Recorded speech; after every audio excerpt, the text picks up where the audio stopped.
देखिए उस दिन हमने ग्रेविटेशनल फील्ड स्ट्रेंथ पढ़ाया था, आज हम variation and gravitational field strength होकर पढ़ाते हैं। ग्रेविटेशनल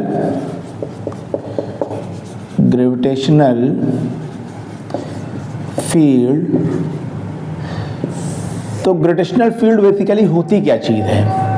ग्रेविटेशनल फील्ड वो फील्ड होती है जैसे कोई एक ये मास है, इस मास से दूसरा मास जितनी दूरी तक अट्रैक्ट हो जाए, इस मास से जितनी दूरी तक दूसरा मास इन्फ्लुएंस में आ जाए, उसको कहेंगे ग्रेविटेशनल फील्ड। और एक वर्ड जुड़ गया स्ट्रेंथ। स्ट्रेंथ का मतलब क्या होता है? स्ट्रेंथ का मतलब होता है force acting on the unit mass, that is gravitational field strength. अगर हम G से डिनोट करते हैं तो G बराबर हो जाएगा F/m। ये ग्रेविटेशनल फील्ड स्ट्रेंथ एक डेफिनेशन। तो बेसिकली कहीं पे जो हम स्ट्रेंथ का वर्ड यूज करते हैं वो यूनिट के वर्ड से यूज करते हैं। जैसे ग्रेविटेशनल फील्ड स्ट्रेंथ हो गया force acting on the unit मास। अगर हम और आगे चलें तो हम 12th की फिजिक्स को अगर टच करें तो वहां पे ग्रेविटेशनल फील्ड की जगह पे आ जाएगा इलेक्ट्रिकल फील्ड स्ट्रेंथ, और M की जगह पे आ जाएगा चार्ज। बस ये आपस में डिफिनेशन में थोड़ा सारा फर्क हो जाएगा, क्योंकि हम मैकेनिक्स में डील कर रहे हैं इसलिए हम मास के बारे में स्टडी कर रहे हैं। जब 12th में जाएंगे तो जहां पे हम इलेक्ट्रोस्टैटिक्स के बारे में डील करेंगे तो वहां चार्ज के बारे में डील करेंगे। इतना हम बता के आगे चुप हो जाते हैं। अब हम आपसे कहें gravitational field strength force acting on the unit मास, तो क्या ये ग्रेविटेशनल फील्ड स्ट्रेंथ यूनिफॉर्म होती है या नॉन यूनिफॉर्म होती है? इसका मतलब क्या है? यूनिफॉर्म और नॉन यूनिफॉर्म से मतलब क्या है, या वेरिएशन ग्रेविटेशनल फील्ड स्ट्रेंथ क्या होती है? तो we will see it later on. हम देखते हैं, हमने उस in the last class of the gravitation हमने आपको पढ़ाया gravitational field strength on the surface of the earth G_me/r² होता है। ये अर्थ के वजह से, अर्थ के सरफेस पे है, या इन terms of density 4/3 πg_re into ρ/r_d। इसको रो भी कह सकते हैं, ρ/r_d। कुछ ऑथर d लिखते हैं, कुछ ऑथर रो लिखते हैं। बेसिकली ये डेंसिटी है। तो क्या ये ग्रेविटेशनल फील्ड स्ट्रेंथ यूनिफॉर्म होती है कि नॉन यूनिफॉर्म होती है, और कैसे ये वेरी करती है? और अगर हमको कहीं पे ग्रेविटेशनल फील्ड स्ट्रेंथ दिया जाए तो क्या फोर्स निकाल सकते हैं? बिल्कुल निकाल सकते हैं। जिस तरीके से G बराबर F/m होता है तो F बराबर क्या हो जाएगा? m into G। इसी को तो हम वेट कहते हैं।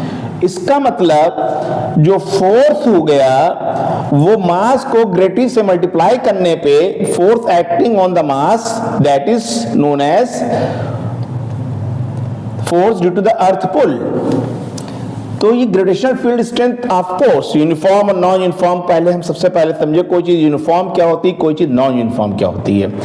यूनिफॉर्म का मतलब होता है कि कोई चीज चेंज ना आए। For example this length of this pen, length of this pen,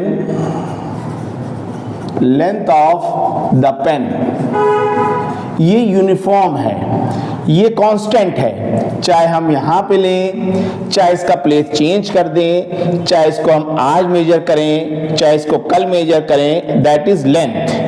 That is length of the pen is constant, that is uniform, constant value। लेकिन ग्रेविटेशनल फील्ड स्ट्रेंथ, अब अगर हम मास से देखें, कोई एक मास m है और ये दूसरा मास स्मॉल m है, बेसिकली ये फोर्स के हिसाब से वेरी कर रही है। तो इसके ऊपर स्मॉल m पे फोर्स लगा Gm इंटू m/r²। तो force on the unit mass F/m upon m equal to G, कितना आ गया? Gm m/r² into m it mean gravitational field strength जो है हमारी आर्क के इनवर्सली प्रोपोर्शनल हो रही है। जैसे जैसे हम डिस्टेंस बढ़ाएंगे ग्रेविटेशनल फील्ड स्ट्रेंथ हमारी घटती चली जाएगी।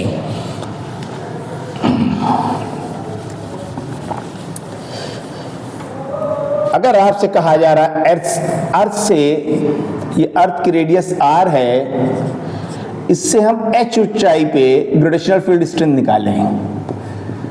So gravitational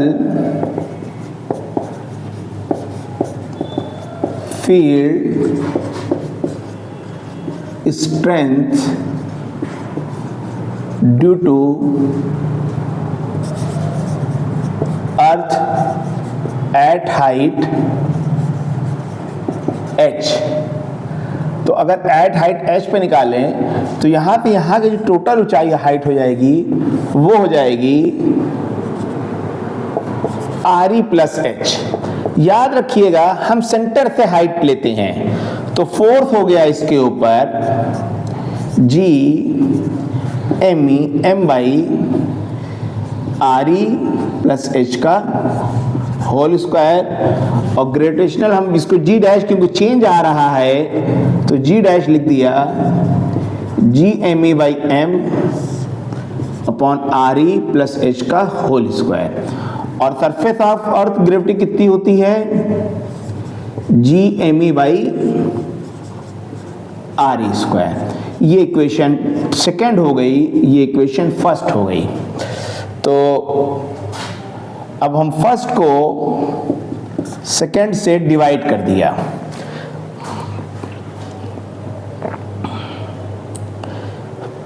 first is divided by second. तो जब हमने फर्स्ट को सेकेंड से डिवाइड किया तो g dash by g equal to g m by re plus h का whole square, that is g m by re square. ये g m cut गया तो g dash upon g equal to re square upon re plus h के, तो g dash equal to g re square upon re plus h। h क्या चीज है? Height from the centre of the earth. अब इसके ऊपर numerical बन सकते हैं, परसेंटेज में क्वेश्चन बन सकता है। ये एक हमारा एक बेसिक थीम तैयार हो गई और इसके ऊपर जाने की जरूरत नहीं है कि यहाँ तक इसके ऊपर आपके न्यूमेरिकल सब सॉल्व हो जाएंगे। यहाँ तक पे पूरे न्यूमेरिकल आपके सॉल्व हो जाएंगे, variation in gravity up to the height h। ये एक छोटा सा कॉन्सेप्ट है, बहुत ही छोटा सा कॉन्सेप्ट है। अर्थ के सेंटर से h हाइट ऊपर जाने के लिए हमने ये निकाला है। अब हम इसके ऊपर न्यूमेरिकल कैसे करते हैं या पूरा अब वेरिएशन ग्रेविटी पहले डेप्थ का निकालने फिर न्यूमेरिकल एक साथ करते हैं हम लोग।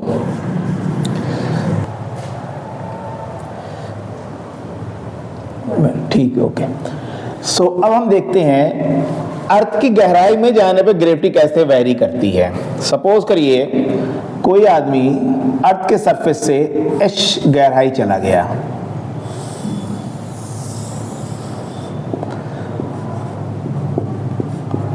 सो variation in gravity due to depth h from the surface of the earth। It means आदमी यहाँ पे खड़ा हुआ है,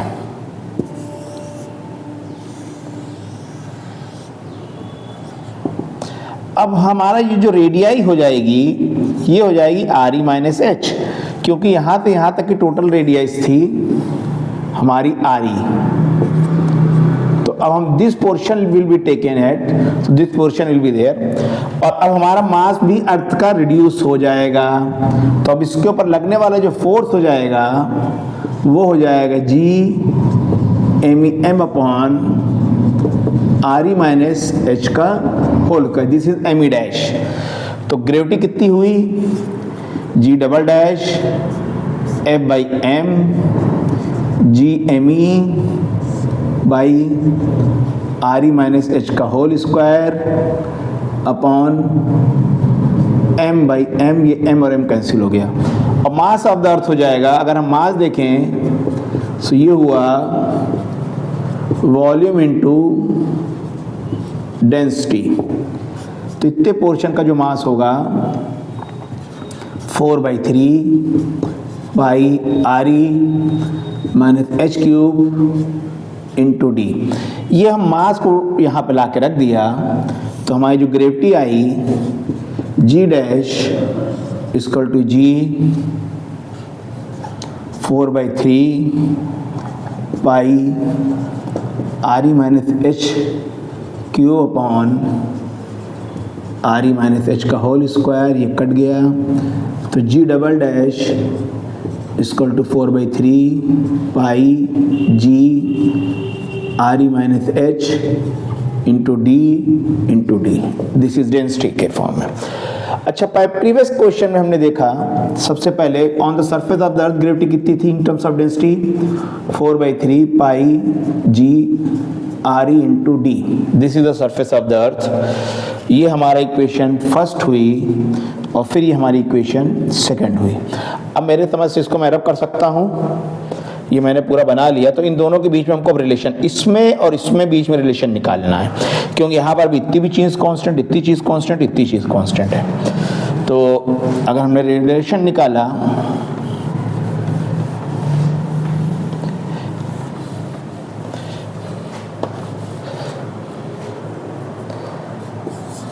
one divided by 2 equal to G dash by G equal to 4/3 pi G R E minus H upon D 4/3 pi G R E into D. ये D 4 pi cancel हो गया। G double dash G equal to R E minus H upon R E. इसका मतलब अगर हम अर्थ के centre पे चले गए, फ्रॉम व्हाट, क्वेश्चन क्या बना, हम अर्थ के सेंटर पे चले गए, एच बराबर क्या हुआ आर ई के। तो एच बराबर आर ई अगर हो गया और हम अर्थ के सेंटर पे चले गए, दिस इज सेंटर, तो G double dash at centre, तो G double dash will be 0।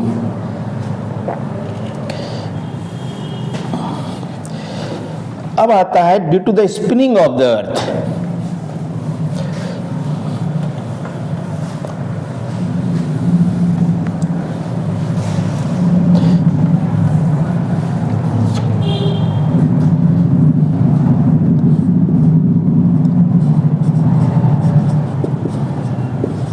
Variation in gravity due to spinning of the earth के स्पिनिंग की वजह से। What is meaning of it? For example, ये अर्थ है, अर्थ अपने axis पे इस तरह से रोटेट कर रही है और कोई आदमी यहाँ पे है। तो जब कोई आदमी यहाँ पे है तो ये इतने रेडियस का एक सर्किल बनाएगा, आर रेडियस का, और ये सेंटर ऑफ द अर्थ है। ये हमारी हुई आर ई। अगर ये एंगल हमने थीटा माना है तो ये एंगल भी थीटा ही हो जाएगा। ये हमारा हुआ इक्वेटर, ये हमारा हो गया पोल। तो अगर हम इसको, इस डायग्राम को उठा के यहाँ पे रखें,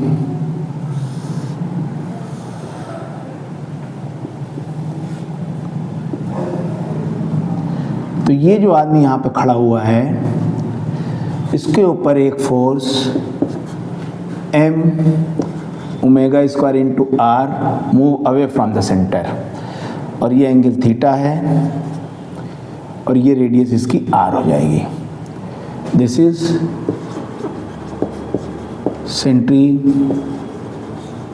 centrifugal force,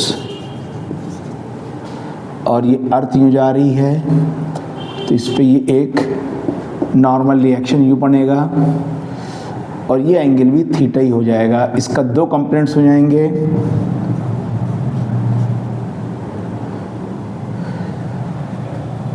M omega square के। अगर हम यहाँ पे देखें एम ओमेगा स्क्वायर आर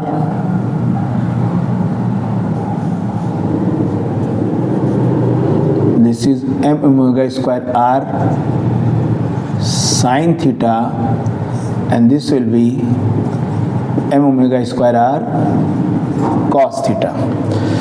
ये जो आर है तो ये एंगल भी तुम्हारा थीटा ही हो जाएगा। तो अब इस ट्रायंगल को फिर यहाँ पे हम बनाएं तो अगर ये आर ई है, ये आर है तो ये क्या हो जाएगा आर ई कॉस थीटा। ये अगर थीटा हो जाएगा ये थीटा होगा तो आर ई कॉस थीटा के। इट मीन यहाँ पे जो रेडियस बन रहा है ये जो आर ई है ये आर ई कॉस थीटा के, और इसके ऊपर जो फोर्स बना जब इस आदमी यहाँ पर बना तो ये नॉर्मल रिएक्शन इधर लगा और एक ग्रेविटेशनल फोर्स इधर की तरफ लगेगा। ये ग्रेविटेशनल फोर्स हुआ, this is F G. It means अब हम इस आदमी का यहाँ पे पूरा डायग्राम बनाते हैं एफ बी डी, तो इसके ऊपर एक एन आर यूँ लगा, दूसरा फोर्स यूँ लगा,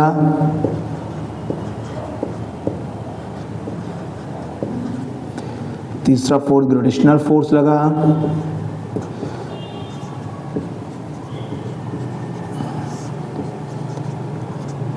और एक M omega square R sine theta यूँ लगा।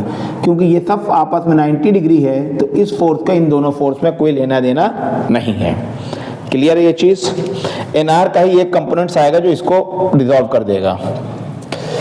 तो अगर हम देख लें इक्विलिब्रियम कंडीशन में N R plus M omega square R cos theta equal to G M E M upon R E square. तो एन आर कितना हो गया equal to G M E M upon R E square minus M omega square R cos theta. This is M G triple dash equal to G M E upon R E square minus M omega square. R की value हम यहाँ से इसमें रख सकते हैं। सो this is are E cos theta into cos theta.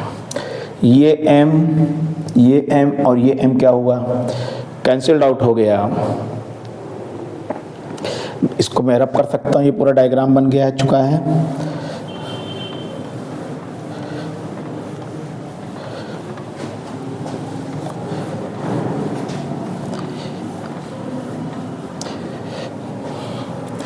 It means G triple dash is equal to GME by RE square minus omega square R E cos square theta.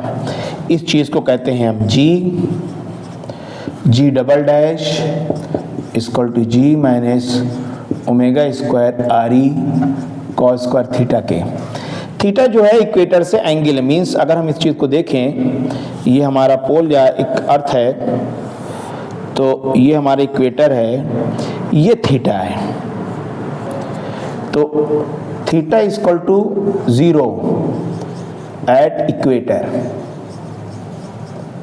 तो G dash equal to G minus omega square R E cos square 0 का whole square, इसकी value 1 होती है। So this is G minus omega square R E. तो अगर हमने देखा तो सबसे ज़्यादा जो ग्रेविटी वैरी कर रही है वो आपकी इक्वेटर पे इफेक्टेड हो रही है। This is at the equator. Totally equator पे ग्रेविटी कम हो रही है, ओरिजिनल ग्रेविटी से कितनी, इतनी कम हो रही है। और at a pole theta equal to 90 degree, theta is equal to 0 means you are somewhere over here. This is theta is equal to 0. Theta is equal to 90 means you are somewhere over here. This is 90. Theta is equal to 90. So 90 पे आप यहाँ पे हैं, 0 पे आप यहाँ पे. Theta is equal to 90. G double dash is equal to G minus omega square RE cos square 90, that is 0k. This is G. It means gravity at the equator is maximum and gravity at the pole is minimum. Gravity at the equator is minimum and gravity at the pole is maximum. This is G. और पोल और equator में gravity का difference कितना है? G pole minus G equator equal to omega square into R E. दोनों के बीच में इतना का डिफरेंस है. पोल्स की ग्रेविटी इक्वेटर की ग्रेविटी से इतनी ज्यादा है. अगर क्वेश्चन ये बनता है कि अर्थ तेज रोटेट करना शुरू कर दे, अभी तो अर्थ 24 hours duration of day and night है, हम कहें अर्थ की स्पिनिंग से ग्रेविटी किस जगह पे इफेक्टेड होगी? By the fast spinning of the earth, by the fast spinning of the earth, gravity कहाँ इफेक्ट होगी? Gravity will be more affected at equator. Means अगर अर्थ तेज घूमना शुरू कर दे तो ग्रेविटी पोल पे नहीं इफेक्ट करेगी और इक्वेटर पे सबसे ज्यादा इफेक्ट करेगी. और हम लोग वेटलेसनेस भी पा सकते हैं.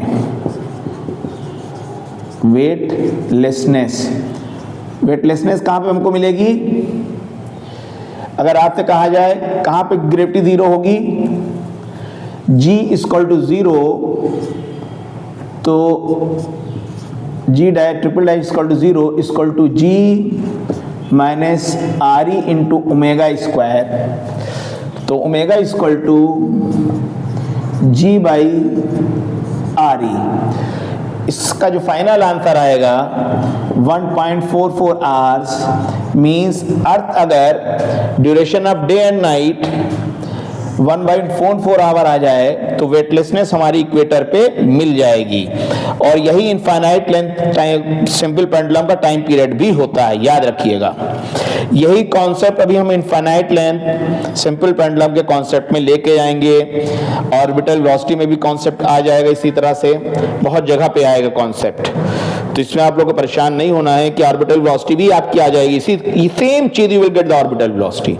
इसी कॉन्सेप्ट को उठा के रख देंगे तो ऑर्बिटल वेलोसिटी आएगी. मगर आप यहां तक आपको बहुत अच्छे तरीके से तैयार होना चाहिए. इसके बाद हम क्लास फर्दर रिज्यूम करेंगे. हाँ, तो आज के लिए इतना काफी है. अब नेक्स्ट क्लास के लिए जो हमारी क्लास होगी इसी के ऊपर हम न्यूमेरिकल सॉल्व करेंगे. सेम इसी कॉन्सेप्ट पे हम बहुत सी चीजों को आगे बताते लेके जाएंगे. इवन एटॉमिक न्यूक्लियाई के अंदर भी कैसे चेंजेस होती हैं और ग्रेडेशन से कैसे आपस में इंटरलिंक्ड है, इलेक्ट्रोस्टैटिसिटी कैसे लिंक्ड है, कैसे हम 12th में पढ़ेंगे. सब चीज इसी के ऊपर हम आगे पढ़ते चले जाएंगे और न्यूमेरिकल सॉल्व करेंगे. आज के लिए इतना काफी. That's all.